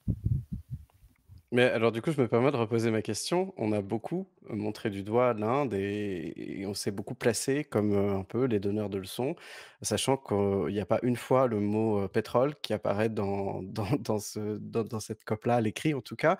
Est-ce que c'est bien légitime de montrer du doigt ce pays qui est encore en développement alors que son émission de gaz à effet de serre par habitant est largement inférieure à celle des pays occidentaux? Si je peux me permettre, je pense que en fait, on devrait laisser la parole aux gens les plus concernés, en fait, par le changement climatique, pour parler de ces questions-là et pour dire qui est légitime. Comme on l'a très bien rappelé tout à l'heure, on fait partie des gens qui émettent le plus de dioxyde de carbone dans l'atmosphère par habitant en France. Donc je pense, c'est mon avis personnel, qu'on n'a pas de leçon à donner à quiconque puisqu'on fait partie des plus gros responsables en fait. Et surtout, je pense qu'on devrait laisser la parole, surtout dans la COP, aux personnes qui sont les plus impactées et notamment, justement, on en parlait tout à l'heure, sur la quantité en fait de lobbyistes pour les énergies fossiles comparé à la quantité de personnes qui étaient là pour représenter les pays les plus touchés par le changement climatique. Il y a un complet déséquilibre. Et aujourd'hui, c'est aussi ça qui est problématique, c'est-à-dire qu'il faut laisser la place aux personnes les plus concernées, qui ne sont pas forcément celles qui ont le plus de pouvoir financier, parce qu'en fait, c'est à elles qu'on doit s'adresser en particulier, puisque c'est elles qui subissent déjà ce que nous, on va subir dans quelques dizaines d'années, en fait. Donc on a beaucoup à apprendre, en fait, de ces personnes-là. Et pourtant, moi, il me semblait que l'idée de la COP, c'était d'avoir ce côté inclusif, de mettre sur un pied d'égalité tous les pays. C'est pas le cas? Non, ça, on fait une mimique qui nous dit clairement non. Et non, et c'est organisé par l'ONU, et ce serait aussi naïf que de penser que l'ONU met tout le monde sur le même pied d'égalité, puisqu'il y a une assemblée générale avec tous les participants qui ont une voix chacun. Il y a évidemment un semblant d'égalité, mais qui laisse place à des puissances financières derrière qui sont bien plus influentes en fait qu'un vote, une voix par pays. En fait, ça marche complètement différemment, et c'est les lois de l'argent plus que de la diplomatie et de la raison qui l'emportent. C'est ça, et puis en plus, je l'ai évoqué tout à l'heure à deux moments, c'est d'une part, on a le fait que les personnes qui représentaient les populations les plus impactées par le changement climatique ont quasiment pas pu accéder aux négociations parce que c'était hyper compliqué, notamment du point de vue des mesures sanitaires, et il y a aussi le fait que donc, oui, il y en a qui ont pu venir, il y a des États qui étaient représentés, etc. Mais toujours cette histoire des plus de 500 représentants des lobbies des énergies fossiles qui étaient là pour assez largement contrebalancer leur discours. Et donc entre quelqu'un à la peau un peu foncée qui dit coucou, chez nous on meurt, et quelqu'un avec un très beau costard qui dit oui, mais moi j'ai beaucoup d'argent, voilà, malheureusement aujourd'hui il y a un truc qui pèse un petit peu plus. Merci. C'est vrai que c'est un sujet intéressant sur lequel il est important de revenir. On pourrait en parler pendant des heures, mais peut-être si, comme il est déjà 22h12, je vous propose qu'on avance un petit peu et parce qu'on a un peu parlé des résultats de cette COP, mais pas dans le détail. Alors, on ne va pas entrer dans le détail. Là, je vous invite à regarder notamment peut-être, vous connaissez sûrement le blog de Bon Pote qui a fait un article assez intéressant qui permet de bien comprendre. Peut-être, Adrien, si tu l'as, tu peux le mettre dans le chat. Ouais, je vais te retrouver ça. Il y a aussi une vidéo de Blaze qui est pas mal, mais on a eu une première semaine. Alors ça, peut-être, Antoine, que tu l'as vu peut-être de loin et en n'étant pas sur place et qu'un œil peut-être plus distant. On a eu en début de semaine plein d'annonces, on a eu plein de trucs et puis on a eu une espèce de déception à la fin. Finalement, on va pas entrer dans le détail de toutes les décisions parce qu'il y en a eu vraiment beaucoup, mais toi, qu'est-ce que tu retiens? Peut-être, on va peut-être, chacun, mais en commençant par Antoine, une ou deux grandes décisions et puis, un avis un peu global sur ce que vous avez pensé de cette COP. Bah, moi, j'avoue que je n'ai pas regardé dans le détail ces décisions parce que je vois cette dynamique de, voilà, au niveau global, au niveau de l'accord, on a une déception récurrente. Du coup, on essaie de compenser par des coalitions d'acteurs, coalition of the willing, ceux qui sont les plus motivés, les plus volontaires, qui font des espèces de mini-accords entre eux. Et du coup, en fait, souvent, les COP, ça devient moins ce pourquoi à l'origine c'est pensé, c'est-à-dire avoir un accord avec 195 États qui se mettent d'accord mot à mot et on avance sur ce texte, et ce texte fait vraiment avancer la cause pour laquelle il est censé être là, mais plus un grand rendez-vous, une grande arène où chacun dit moi j'ai ça à promouvoir et regardez, moi je mets ça en avant avec un tel et un tel. Donc c'est le moment où on va réserver un petit peu une annonce forte sur le climat, en l'occurrence, vu que c'est une COP climat, avec d'autres. Comme si on avait un peu abandonné l'idée, en tout cas de façade, on garde cette ambition, au fond, que des négociations 95 avec des intérêts comme dirigeants, puisqu'au final, on a tous intérêt à résoudre le réchauffement climatique, à beaucoup plus court terme, à l'échelle, par exemple, d'un mandat électoral. Là, ça se corse un peu plus. Et il y a différentes opinions politiques qui sont représentées. Voilà. c'est à tous ensemble, à 195, donc on pousse des coalitions thématiques, bon gré mal gré, et c'est déjà ça. Mais un grand accord global, ça, le dernier en date, c'était Paris. Et Paris, ça a déçu. Et y en aura-t-il un autre? Enfin, est-ce qu'on va laisser ou est-ce qu'on va laisser ambitionner que on peut enfin avoir un véritable accord? Ça, je pense qu'il y a de moins en moins de personnes pour y croire. Chaque année, c'est la COP de la dernière chance, un peu. Enfin, en tout cas, c'est quelque chose c'est une formule qui revient à chaque fois et qui devient donc de plus en plus éculée et qui, je pense, nourrit une certaine lassitude, une certaine frustration et réduit les attentes. Donc c'est intéressant parce que sur ce que tu viens de dire, Charles, tu parlais du texte de la COP. Voilà. Donc quand on en revient sur le texte de la COP, bah là, il y a toujours un petit renoncement, une déception, et encore, on est sur afficher ce qu'on est censé faire. Parce que comme on le disait il y a 3/4 d'heure, 1 heure, il y a ce à quoi on s'engage de façade. Comme il n'y a pas de mécanisme qui, moi, m'oblige en tant qu'État, parce que c'est le droit international, donc il n'y a pas de tribunal, il n'y a pas de juge, il n'y a pas de sanction si jamais je ne fais pas, et que la nature de l'accord de Paris, c'est un accord un peu hybride, c'est-à-dire qu'il y a des éléments contraignants et la plupart ne le sont pas. Ce qui était contraignant dans l'accord de Paris, c'était de dire je suis obligé la prochaine fois, tous les 5 ans, de revoir à la hausse ma feuille de route climatique. Ça, c'était contraignant. Mais le quoi, ce qu'il y a dans la feuille de route, j'en reste maître. Donc, si je décidais de faire un tout petit pas, il faudra juste que je fasse un tout petit peu mieux qu'un tout petit pas dans 5 ans. Voilà, ça, je suis obligé à ça. Mais tout le reste n'était pas contraignant.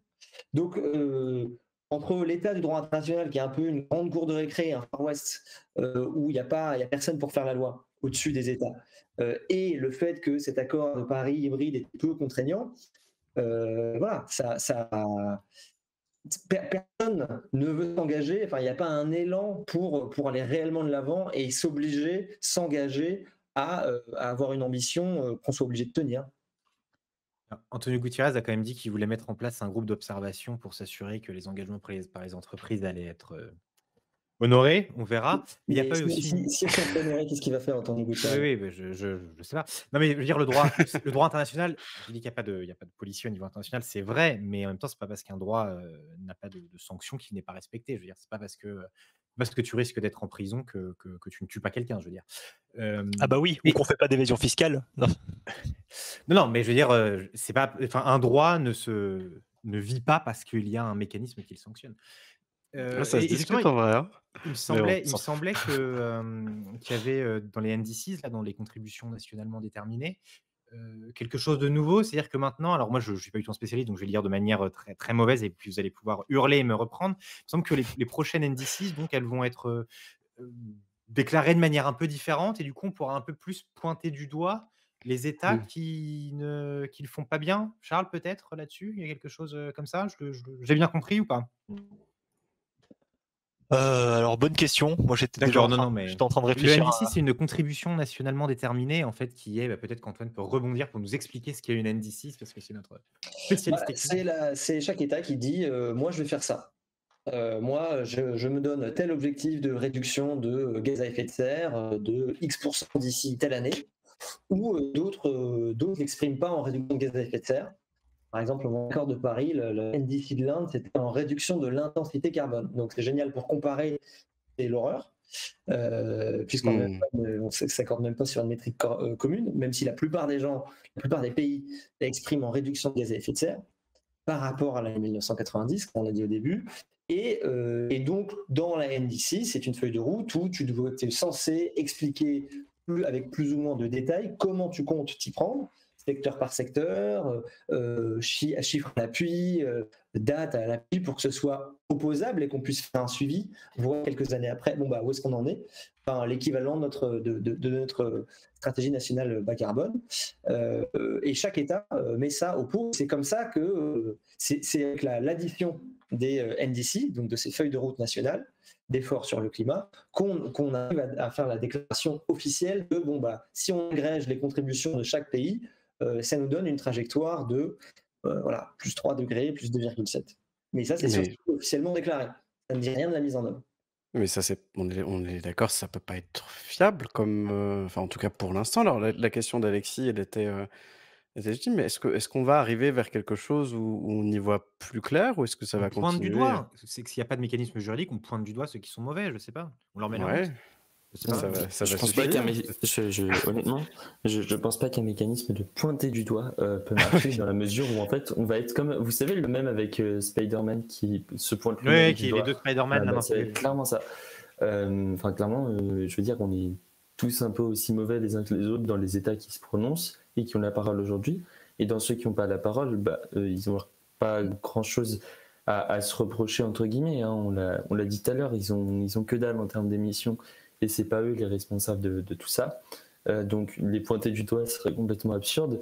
Et du coup, ça va être juste un jeu du chat et de la souris, mais en fait, les deux sont les chats. Enfin, ça n'a aucun sens en fait. Donc, ce mécanisme de pointer du doigt, honnêtement, je vois pas ce qu'il peut apporter en fait. OK. Peut-être Adrien, OK. vas-y. Bah, ouais, enfin, finalement et peut-être pour commencer à faire un peu, le tour de tout ça, vous en avez retenu quoi de cette Oui. COP-là? Alors je Donc sais on que faisait la notre question tour est un peu vite. sur les voilà, les annonces, les choses sur lesquelles vous Ouais, aimeriez ouais. rebondir. Bah, Marcel, comme tu avais la parole peut-être? Ok. Ben, si vous voulez, moi sur le côté très institutionnel de la COP, j'en ai pas retenu grand-chose. Hein. C'est-à-dire que ça n'a fait que confirmer ce que je savais déjà en fait sur les volontés politiques de chacun. Par contre, sur le côté beaucoup plus civil de la COP et de ce qui se passe autour, ça m'a appris beaucoup de choses en fait, parce que on rencontre des gens, comme j'avais un peu expliqué tout à l'heure, on rencontre des gens justement qui viennent des pays les plus impactés par le changement climatique. On rencontre des gens qui n'ont pas du tout les mêmes perspectives, pas du tout les mêmes approches, qui viennent donc, comme je l'ai dit, de pays qui sont impactés et qui vont nous dire à nous, Français, Américains ou Britanniques, mais bougez-vous le cul, ça suffit quoi. Il y a un moment, genre, c'est pas possible, nous on veut bien mener la lutte, mais on peut pas faire ça tout seul et on a besoin de votre soutien. Et c'est aussi ce qui a mené à la campagne contre Total très récente, là, qui a eu lieu un peu ce week-end avec pas mal de collectifs partout autour du monde en fait. Et c'était la COP26 a été un formidable lieu de comment dire d'organisation et de reconnaissance en fait de cette lutte qui est un peu globale. C'est-à-dire que on voit aussi, on prend conscience de l'enjeu parce qu'on voit des gens qui sont directement concernés et qui peuvent directement nous expliquer ce que ça impacte sur leur vie réelle, sur leur quotidien, et il y a du vécu derrière tout ça. Et c'est aussi ça qui nous prend aux tripes au final. Et enfin, c'est ça qui m'a impacté, c'est-à-dire d'avoir des gens qui sont là et qui t'expliquent en quoi le réchauffement climatique ça existe. Genre, c'est pas juste des chiffres sur une feuille, c'est vraiment quelque chose de réel, c'est du vécu. Et je pense que c'est ça qui est très important. Et on devrait tous pouvoir vivre ce genre de moments parce que c'est des moments qui sont extraordinaires humainement et qui nous permettent de nous grandir intellectuellement aussi. Donc je pense que voilà, c'est un peu ça l'apport de la COP pour moi. Merci. Du coup, Charles, Merci, peut-être, ouais. avant notre conclusion. Ouais, bah ouais, moi je retiens deux trucs de cette COP en fait. Un très négatif et un très positif, parce que je suis expert en rhétorique, voyez-vous. Pas du tout. Non, mais enfin le truc extrêmement symbolique qui m'a marqué en fait, c'est la présence de Jeff Bezos. Jeff Je Bezos, croyais patron qu'on n'allait pas d'Amazon. en parler. J'étais Ah triste. bah si, non mais Merci. évidemment. Non, aux Émis de la Terre, on a quand même une campagne littéralement contre Amazon, donc voilà, c'est un sujet qui me tient à cœur. Donc voilà, Jeff Bezos, l'homme le plus riche du monde, littéralement, qui est venu faire un discours à la COP26 pour dire en plus en quoi est-ce qu'il allait apporter des solutions, mais dans plusieurs dizaines d'années, avec des super technologies de captation carbone, comment Amazon fait du net zéro, enfin donc réussit à compenser ses émissions, etc., etc. Alors que le gars est quand même d'une part largement responsable des émissions de gaz à effet de serre, puisque c'est avec son modèle, il encourage la surproduction et la surconsommation. En plus, c'est quand même le plus grand évadé fiscal du monde, c'est-à-dire que ils volent, parce que c'est ça être évadé fiscal, c'est voler l'argent public qui sert à tout le monde normalement pour faire des systèmes de santé, pour faire des nouveaux réseaux de transport qui permettent de réduire les émissions de gaz à effet de serre, etc., etc. Je détaille pas plus, mais donc ce type-là qui est un salaud puissance 1000, va faire un discours à la COP pour dire voilà, tout va bien, on va y arriver, c'est super. Donc ça, voilà, c'est le symbole extrêmement négatif, on va dire. Et j'ai même un communiqué de presse pour dire tout ça. Voilà, il était là, je l'avais dans mon presse-papier. Voilà, donc pas content. Dans le chat. Oui, alors, merci. rappelons quand même Ouais. que Jeff Bezos, il a, en faisant son petit voyage dans l'espace, émis à lui tout seul 75 tonnes de CO2 en 10 minutes. Donc Et voilà. on est sur Plutôt Twitch marrant. qui appartient à Amazon. Mais Exactement, Tout mais ça, à fait. c'est un détail. voilà, je t'en prie. Voilà. Et du coup, l'aspect plus positif, parce que voilà, c'est ça, il faut pas rester sur une note négative, il faut réussir à donner un petit peu envie aux gens de bouger. En fait, c'est le même que Marcel, hein, c'est le côté mobilisation citoyenne. On voit que finalement, malgré le fait elle est un petit peu retombée en France, on va dire, ces dernières années, même s'il y a plein de choses qui vont continuer à se passer, et j'ai bon espoir que ça va se booster. Au niveau mondial, la mobilisation citoyenne, elle est là, elle existe. On voit que les gens sont prêts à bouger y compris à prendre des risques, à faire de la désobéissance civile et à vraiment se bouger les fesses pour mettre les dirigeants face à leurs responsabilités et à les forcer à se bouger. Et ça, c'est quelque chose qui est assez incroyable. Nous, ce qu'on dit, c'est que justement, il n'y a pas de contraintes qui existent pour l'accord de Paris. Il n'y a pas de moyens dans l'accord de Paris de pousser les États à bouger. Mais en fait, c'est les gens, c'est les citoyennes et les citoyens qui sont en mesure de devenir cette contrainte qui manque à l'accord de Paris. Donc, engagez-vous. Oui, Et je vais juste rebondir là-dessus parce que c'est un peu ça que j'ai oublié de dire aussi.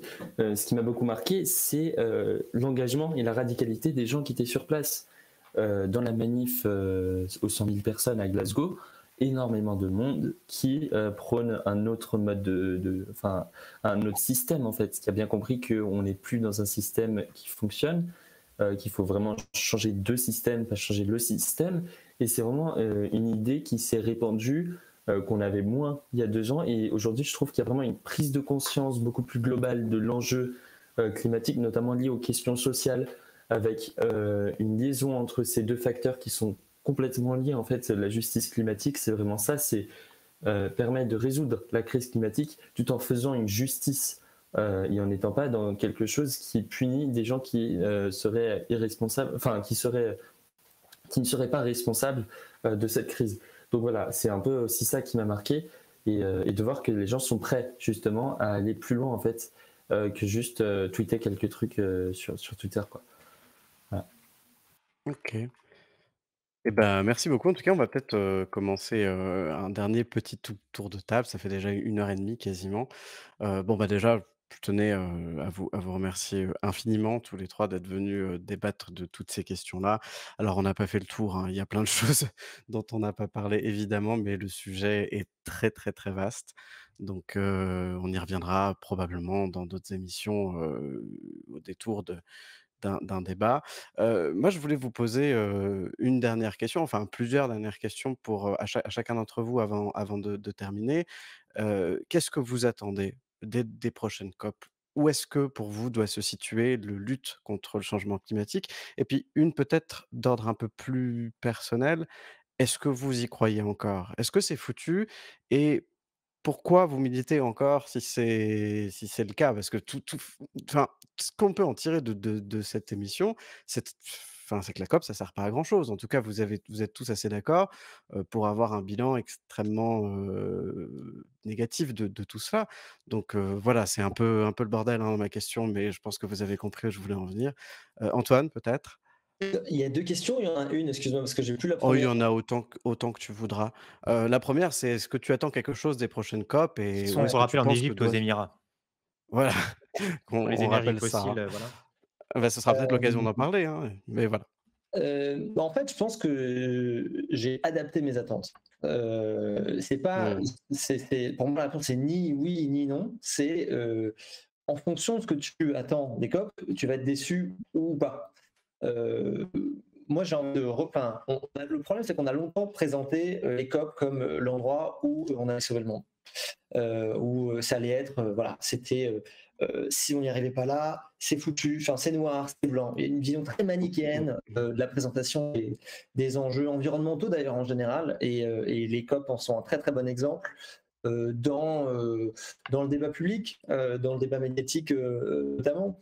Et si en fait si on reconfigure les COP et qu'on dit qu'on la replace dans son contexte et qu'on dit que c'est un moment parmi d'autres où on peut y avoir des petites avancées sur le fond, sur lesquelles il faut continuer à être vigilant, que ça peut aussi être une caisse de résonance pour la société civile, faire entendre, faire passer certains messages. Voilà, si je prends l'exemple de Greta Thunberg, elle va au COP, elle dit blablabla, il se passe rien, et en même temps elle y va. Donc c'est qu'il y a une certaine forme d'utilité, c'est que ça joue son rôle. Il faut juste pas se tromper sur le rôle que ça joue. Voilà, les COP ne sont pas le monde. En revanche, elles sont une arène où la société civile peut venir se faire entendre, rappeler ce qui est fait, ce qui n'est pas fait, mettre en avant des solutions alternatives et rappeler les responsables à leur devoir, mettre la pression. Bref, essayer d'utiliser des outils qu'elle a. C'est un continuum, c'est-à-dire que les négociateurs, ils arrivent au COP avec des mandats. Donc, s'ils arrivent au COP avec des mandats, c'est que ces mandats se négocient en dehors des COP. Donc c'est vraiment un continuum. Il ne faut pas tout attendre des COP, mais ça peut jouer son rôle pour peu qu'on y place le bon niveau d'attente, je pense. Très bien, merci Antoine. Charles, peut-être, ton avis? Ouais, et ben je souscris absolument, absolument à ce qui vient d'être dit. Ça sert pas à rien, mais si c'était pas là, ça serait pire. Et surtout, ça s'inscrit dans un certain nombre d'endroits et d'institutions qui sont toutes complémentaires. Du coup, qu'est-ce qui va se passer pour les prochaines COP? Déjà, je pense qu'avec donc la COP 27 en Égypte, la COP 28 à Dubaï, la mobilisation citoyenne, elle prendra probablement d'autres formes. On ne pourra pas faire la même chose là-bas qu'en Écosse ou qu'à Paris, parce que très concrètement, ça tire à balles réelles, au sens propre.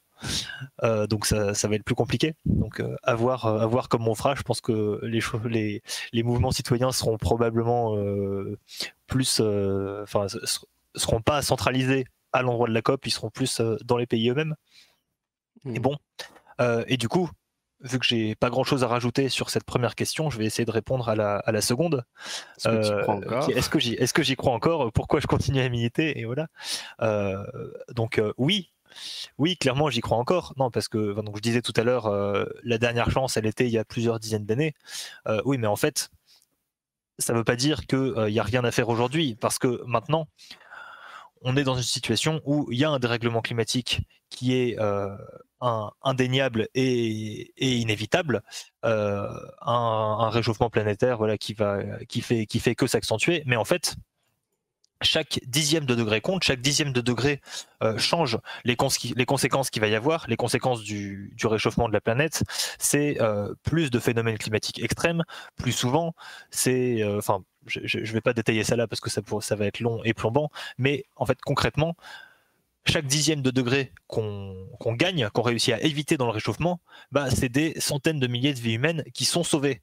Et ça, je pense que rien que ça, en fait, c'est un moteur largement suffisant. Quand on est face à une énorme menace et qu'on dit voilà, en fait, si on fait rien, ça va être horrible, et tout ce qu'on peut faire, ça va contribuer à rendre les choses moins horribles. Là, moi, il n'y a pas 36 solutions. C'est du coup, je me lève et je fais tout ce que je peux pour éviter ça et vivre dans le monde le moins merdique possible. Eh bien, merci. 100% d'accord. Merci Charles. Mais justement, Martel, avant de te donner la parole pour avoir ton avis sur ces deux questions, j'aimerais en rajouter une, puisque Camocato007 nous demande dans le chat, mais avec qui en majuscule, peut faire bouger les choses?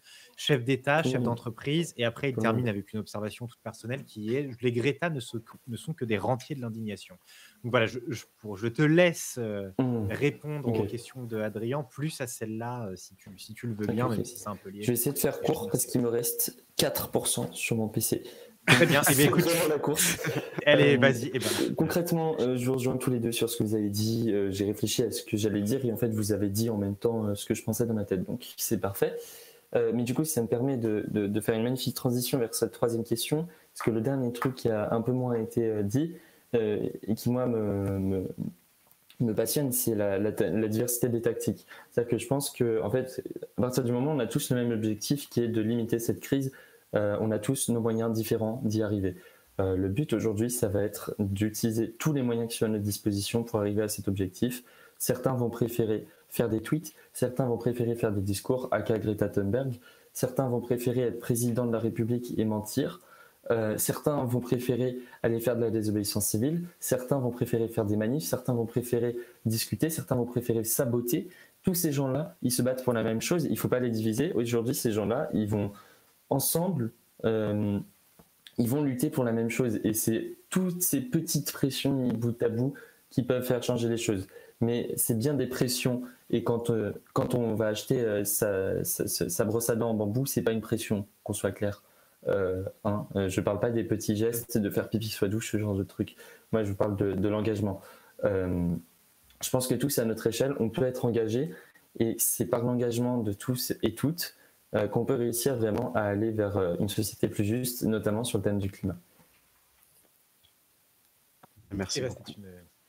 C'est une très bonne conclusion. Ouais. Merci. Tu veux, Adrien, conclure ou IDB, une petite conclusion? Une petite conclusion? Écoute, on a dit beaucoup de choses différentes, je pense. Je sais qu'on n'a pas tout abordé. Je sais qu'il y a des questions dans le chat qui, malheureusement, sur la fin, sont restées un peu sans réponse, d'une certaine façon. C'est parce qu'on n'aura malheureusement pas eu le temps sur cette émission. Vous inquiétez pas, on va revenir sur le thème de l'écologie Allô? par la suite. Oui, allô? Oui. Ah, non, pardon, c'est ma connexion qui a sauté. Oui. Non, on reviendra sur l'écologie par la suite. En tout cas, merci à nos invités, bien évidemment. Merci à Nejdo, merci à Maître Benz d'avoir animé ce débat. Je pense qu'on a, en tout cas, appris un peu plus sur le fonctionnement de la COP. Et surtout, moi, ce qui m'a marqué un tout petit peu, c'est qu'on a vu que pas tout le monde y a accès, même les gens très engagés. Peut-être qu'il faudrait travailler là-dessus. Je ne sais pas. Écoutez, on reviendra sur l'écologie, effectivement, dans une émission, probablement sur l'énergie, ce genre de choses. D'autres thèmes aussi, ça reviendra sûrement dans les mois à venir. Donc ne vous inquiétez pas, on sera probablement là pour répondre à plus de questions. Sur ce, il ne reste plus qu'à vous souhaiter une bonne soirée, je pense. Oui, on n'a pas été. Je vais juste ajouter qu'on n'a pas été exhaustif du tout, notamment. Ah On a du très peu tout. parlé en fait de finalement Voilà. les accords de Glasgow. Donc, si jamais il y a des questions qui vous intéressent dans les chats ou vous voyez ou voilà, n'hésitez pas à nous contacter sur les réseaux sociaux, puis on y reviendra peut-être Sur Twitter, sur Facebook. à une autre voilà. occasion. Voilà, je voulais juste ajouter ça, IDB, et remercier tout le monde aussi et m'excuser auprès Merci de ceux encore. du chat auxquels on n'a pas pu répondre à leurs questions. C'était pas. Bref. Tout Merci à à fait. tous. Et puis on se retrouve lundi prochain, c'est ça? Pour Lundi un prochain, quiz. Pour un petit quiz. On ne sait pas encore sur quoi, mais un C'est que vous quiz. aimez ça. Voilà. Enfin. Allez, bonne soirée, merci Voilà, à merci tous. beaucoup. Ciao, ciao. Salut. Ciao.